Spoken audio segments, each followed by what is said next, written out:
Hello， 大家好，我係長呢龔志珊，係喺2019年香港都會大學護理學榮譽學士普通科課程畢業。我而家係一位註冊護士，亦都係一位香港冰雪攀登運動員。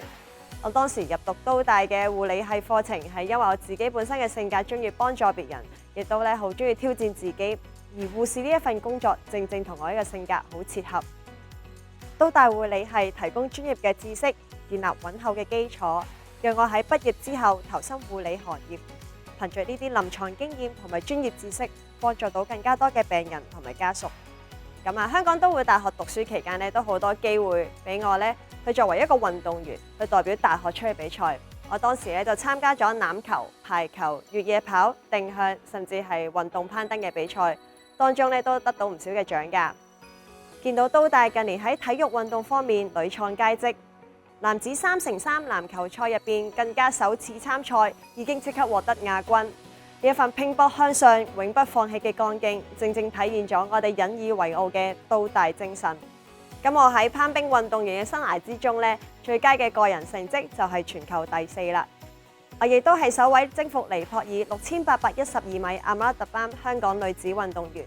喺長洲搶包山比賽入邊贏過4次冠軍，亦都係包山后中后。作為一位香港冰雪攀登運動員，我更加喺香港設立咗首間冰雪攀登嘅訓練中心，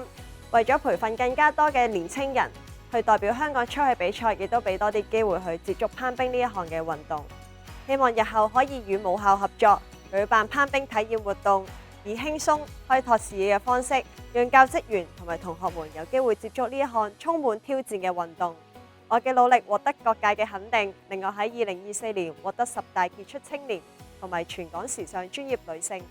作為一名護理系畢業生，我非常期待見到都大喺護理教育同埋專業培訓方面持續發展，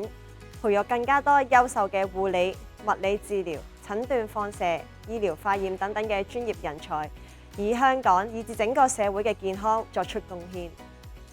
我期盼能夠透過自己嘅經歷，激勵更加多嘅都大年輕人，勇於走出舒適圈，挑戰自我，突破極限。希望各位都大嘅師弟師妹 push beyond the limits，